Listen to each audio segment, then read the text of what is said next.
Let's go on to the next verse. It says in verse 18, "But I asked, did they not hear? Yes, they did. Their voice has gone out to all the earth, and their words to the ends of the inhabited world." And in verse 19, "But I asked, did Israel not understand?" He's talking about Israel here, and if you remember at the beginning of Romans 9 and Romans 10, both chapters, Paul is very expressive in how much he loves the Israelites and how much he wants them to see them come to God. But he offers two different explanations, because not all people are saved, that's correct, but in this passage specifically what Paul's concerned about is not all Israelites are saved. And he offers two different explanations for why the Israelites aren't saved. If you guys remember from, I think, Bob, that was when you taught Romans 9, right? Yeah. From Romans 9, does anybody remember why the Israelites aren't saved? It's a little bit of a tricky question. There's a lot of verses. Anyone? Don't all jump at me with the right answer. Yes. Oh, yeah, sorry. What? What? They don't have faith? They don't have faith? Yeah, that's a really good, that's actually, you answered the question I was just going to ask right after that. Thank you. That's actually what's going on here in this chapter, is they don't have faith. But in Romans 9, if we look, the reason that Israel isn't saved is because God has hardened their heart. If you look back in Romans 9, it says, "So then he shows mercy to those he wants to, and he hardens those whom he wants to harden." It says in verse 16 of Romans 9, "So then it does not depend on human will or effort, but on God who shows mercy." And God says, "I will show mercy to whom I will show mercy, and I will have compassion on whom I will have compassion." In Romans 9, the reason that all of Israel isn't saved is because God hasn't brought them about to a place where they can be saved. So on one reason, I'm going to use a red marker now. I'm going to switch up the whole color. And one reason is that God hasn't brought it about. He hasn't elected them, if you will. It says that he has compassion on a remnant, but he hasn't saved the whole bunch. And Romans 9 clearly says that's God's responsibility. But, as you said, in Romans 10, whose responsibility is it that the Israelites aren't saved? It's theirs, because they don't have faith. So, it's us. And the whole issue, everything, comes to the faith. Okay? And in Romans 9, it says that God is the one who didn't give them the faith. It doesn't depend on human will or effort, but it depends on God who gives mercy. But in Romans 10, it seems to say the opposite thing, because he says, what's the problem with the Israelites? He says, didn't they hear? And then he says, their voice has gone out to all the earth, their words to the end of the inhabited world. This chain of salvation isn't just to say, oh, Israel hasn't heard the good news yet. They need people to go out and tell them about it. The whole point is that they have heard about it. All the way from the prophets to the current time, Israel has had the message of God's good news available to them, and they haven't responded to it in faith.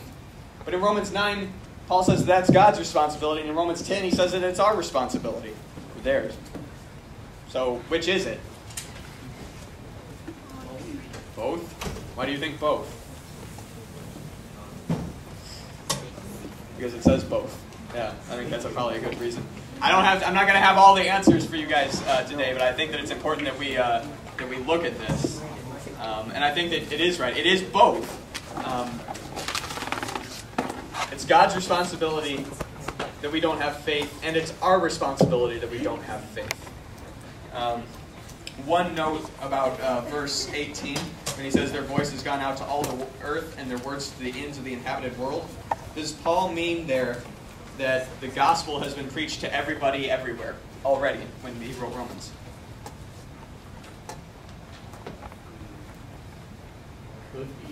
Could be. What in Acts 2? Yeah. But everybody everywhere, that was just in Jerusalem, though. Has everybody everywhere heard the good news about Jesus? No. Has everybody everywhere now heard the good news about Jesus? No. So it definitely didn't happen back then. What Paul was probably saying is that generally this information was available to the Israelites. But don't make the mistake of just assuming that all of your friends, well, they already know about Jesus, because some of them don't. And there's people over in foreign places also that haven't heard about Jesus, and that's a problem. When Paul says that their voices have gone out to the ends of the earth, he's not just talking that everybody everywhere has already heard the good news. There's still people that need to hear the good news. So because of this lack of faith of the Israelites, we'll start breaking it apart here in a little bit, but I want to get through the end of the passage. Because of this lack of faith of the Israelites, look in verse 19 and 20. He says, "But I asked, did Israel not understand? First Moses said, I will make you jealous of those who are not a nation. I will make you angry by a nation that lacks understanding. And Isaiah says boldly, I was found by those who were not looking for me. I revealed myself to those who were not asking for me." So he says, Israel, by God and us, had not responded in faith, right? What happens then in verse 19 and 20? Because Israel didn't respond, who God included?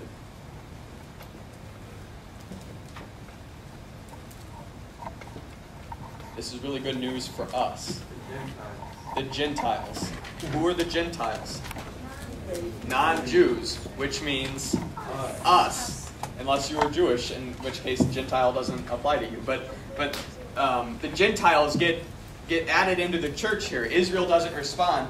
And it says, I will make you jealous of those who aren't a nation. I will make you angry by a nation that lacks understanding. That's talking about the Gentiles. I was found by those who were not looking for me. I revealed myself to those who were not asking for me. When we were saved, when the Gentiles were added in, when everybody came to know Jesus, we were not searching for Jesus. Okay? I just want to clear that up. You don't get saved because you really, really want to know Jesus so bad. Because back in Romans 1, if you remember, it says that nobody was seeking God. That because they knew the truths about God, but they were suppressing them in unrighteousness. This is way back in Romans 1. But because they were suppressing the truth in unrighteousness, God gave them over, God gave them over, God gave them over. But we weren't seeking God on our own. Because it says that there's no one righteous, there's no one who seeks God. That applies to us. So how did we come to know Jesus then? Anybody?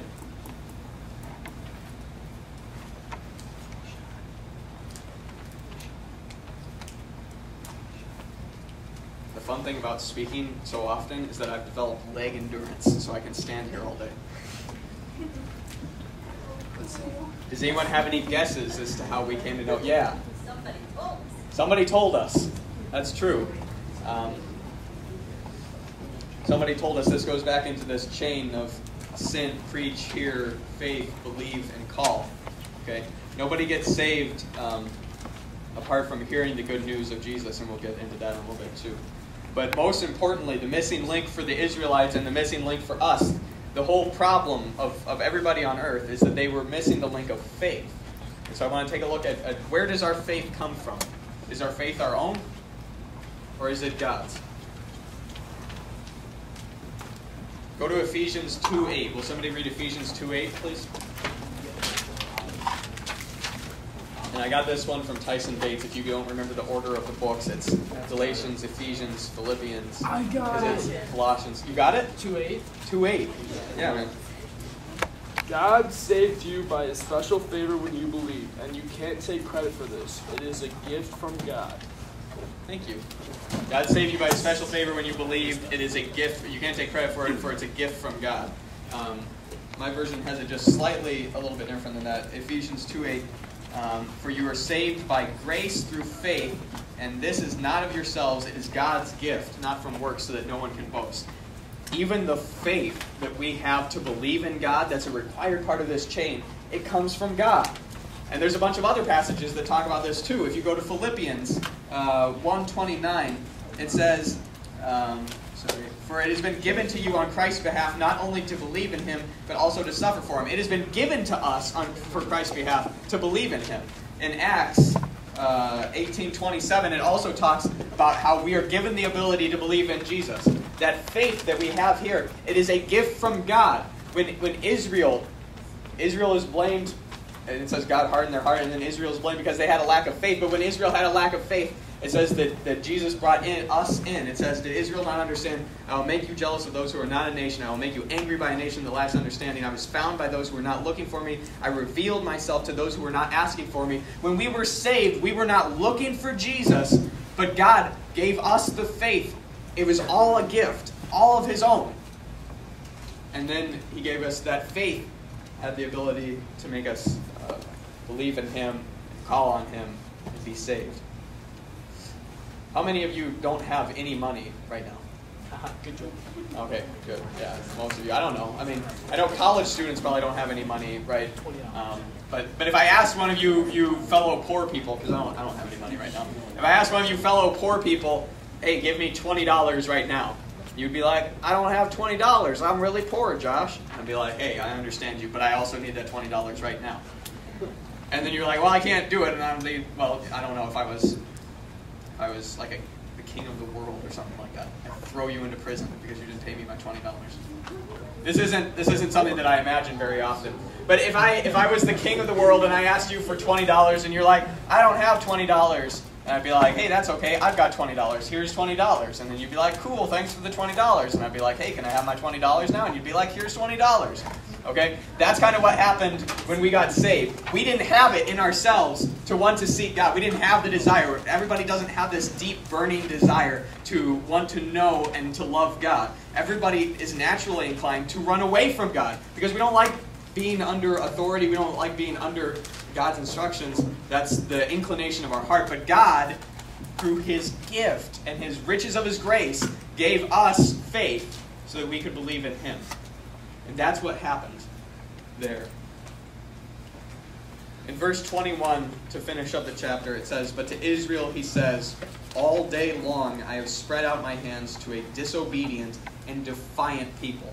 Once again, Israel is held responsible for their lack of faith in God. But God is the one who gives faith. So this, really quick, reaches what we like to call the Calvinism and Arminianism debate of, is it God's grace, is it God's sovereignty, or is it human free will? Who's responsible for salvation? God? God is responsible for salvation, but also we are. It's not one or the other, it's both and. God is totally responsible for our salvation because he gives us faith as a gift through his grace. But we're responsible for responding with faith. And we don't get to say, if you look back in Romans 9, we don't get to say, oh God, you didn't give us faith. It's our responsibility. We're held accountable. So it's divine sovereignty and it's human free will. It's both sides of the spectrum. We don't get to say it's not one or the other. It's really, really complicated. Does that make sense to you guys? I don't want to just... Does it actually make sense? Because it doesn't make sense to me sometimes. When I came into to Moody, I believed that it was mostly all our free will that got us saved. And I remember thinking that, well, hey, if faith is something that God needs to give us, I don't even understand how I could serve a God like that. Because what about all the people that don't believe? God could have given them faith too, but he didn't. And how could he be a loving God if he did that? And I remember having this huge chip on my shoulder and being like, well, if God was like that, I don't even think I could serve him. That's what I said in high school to my mentor, who did believe that faith was a gift from God. We had some interesting words after that. And through the last couple of years, it's really, really been a struggle because it's not easy to understand or even accept these things. I'm just telling you guys what I think the Bible is teaching here. It says in Romans 9 that the reason Israel isn't saved is because God has hardened their heart. But it says in Romans 10 the reason Israel isn't saved is because they haven't responded with faith. It's not one or the other. It's both. Divine sovereignty and human free will. And I would like to suggest two ways that we can apply what Paul says here in Romans 10 to our lives. If you guys see more, you're welcome to find those applications.